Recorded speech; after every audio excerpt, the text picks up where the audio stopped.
Hey audiophiles, today at SkyFi Audio we've got a pretty cool piece of vintage equipment from the late 50s, early 60s. It's the Marantz stereo console, or known as the Model 7 preamplifier, all tube unit, vintage gold. This sits in our website in what we call the Holy Grail collection. Preamps, amps, and tuners that pretty much every audiophile should own at some point. You'll hear and read a lot about this particular model. It had a good production run of about 12 years.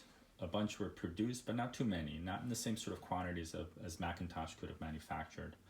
This serial number is about 1800, or better yet, it's 18,380.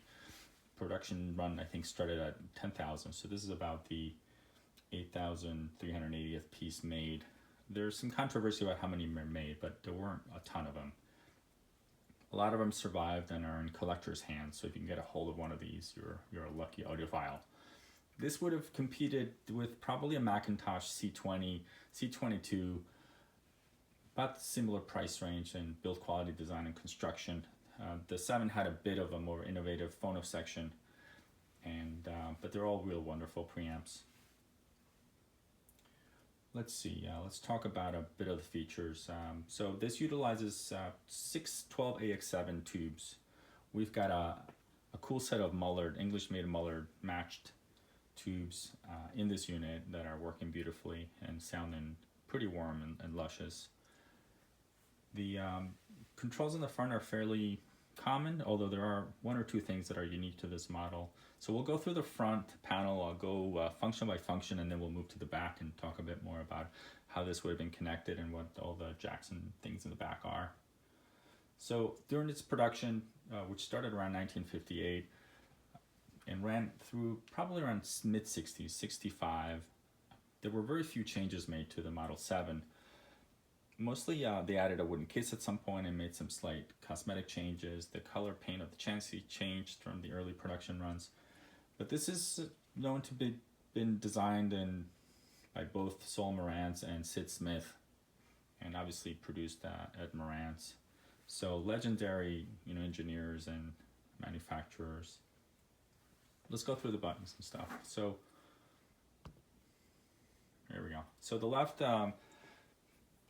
features, first of all, the selector for the input. So input selector, a ton of them. We've got 2, 4, 6, 8 inputs, starting with microphone at the left. Not very useful nowadays, but I guess back then people liked to hook up microphones to their stereos. Not quite sure. Pre-karaoke days.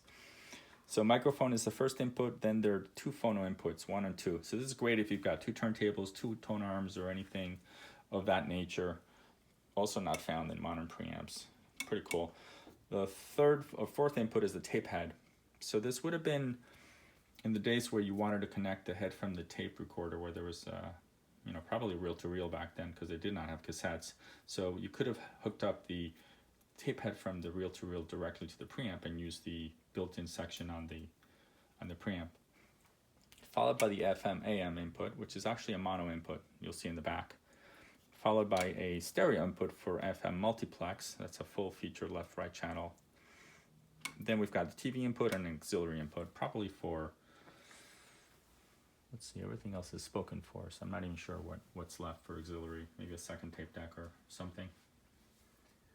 Below we've got a mode selector that lets you go between stereo, which is the most common spot, stereo reverse, which is inverting the left and right channels, channel A only, A plus B, that's a summation of left and right channels, and then channel B only. This usually gets left on stereo. Here's a volume control, pretty smooth for its age, pretty silky. Below it you've got the balance control, which again we've calibrated to perfection to be right in the middle spot. And then the 4 selector switches in the middle. First one is the tape and play, so monitor and play for the tape input. This is unique. The phono equalization selector lets you go between an RIAA EQ curve. The top one is labeled old 78, and the bottom one is labeled old COLLP. Not quite sure, but pretty neat. For most of us, we're just going to leave it at RIAA. And then these are the left and the right tone controls. flat is obviously what it sounds like, no influence on the signal. You got 50 hertz, 100 hertz for the low. So when you, for example, put it at 50 hertz and you increase the bass, you're increasing it mostly in starting from the 50 hertz point. And then for the high frequency filters just to the right of that. So the circuitry for this tone controls is actually pretty cool. We had a look inside and found some pretty nice components. The back in the 50s and 60s, they had a habit of giving you independent left and right controls for both bass and treble, which is a practice you don't see nowadays. I guess it'd be helpful in a asymmetrical room if you wanted to. Let's say you had a glass wall on one side and there were reflections and you wanted to tune down, let's say, the high frequency on just one of the channels. It would have been useful. And then the power control here on the right. Pretty straightforward. Here's the Marantz stereo console writing and the pilot light, which lights obviously white. Let's have a look at the back. Tons of stuff, but pretty straightforward. On the left-hand side, we've got an unswitched outlet, followed by 5 switched outlets capable of 1700 watts of consumption. Amplifiers back in this era did not have power switches, so it'd be important to have this sort of functionality so you'd be able to just from the front panel turn on and off, not just the preamp, but really the amplifiers that get connected as well. Otherwise it'd be inconvenient to have to pull the power cord from the amps. So this is something to look for in a vintage preamp.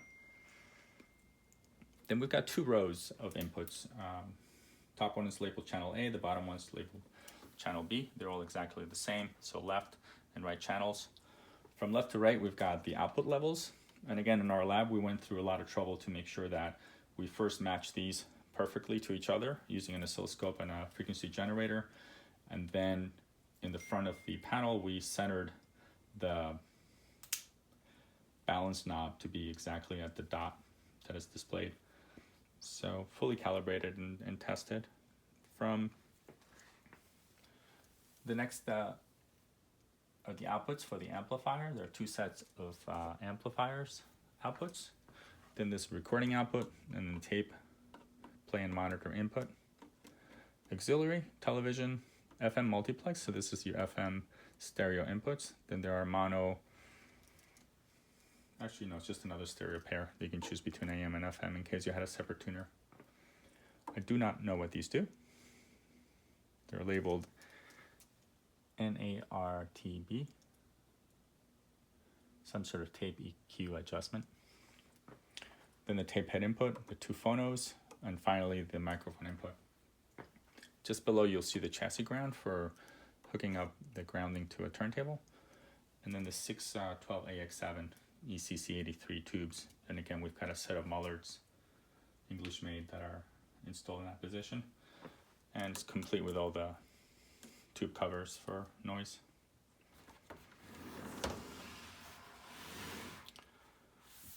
So here you have it. Marantz Model 7. This one spent some time in our workbench where we confirmed a lot of the operation. It's been fully serviced. It's got upgraded diodes. It's got upgraded capacitors, and all the connectors, controls have been lubricated and make sure they're absolutely working. And then it spent some time in our listening room where it sounded glorious with a pair of Tannoy Arden speakers that we keep in-house, matched with the Model 8B amplifiers. So again, Model 7, great piece of history. Please visit our website at www.skyfiaudio.com to see this piece and many other ones. If you're interested in the uber exotic high-end selection, make sure you visit the Holy Grail collection in our website. Thanks for watching.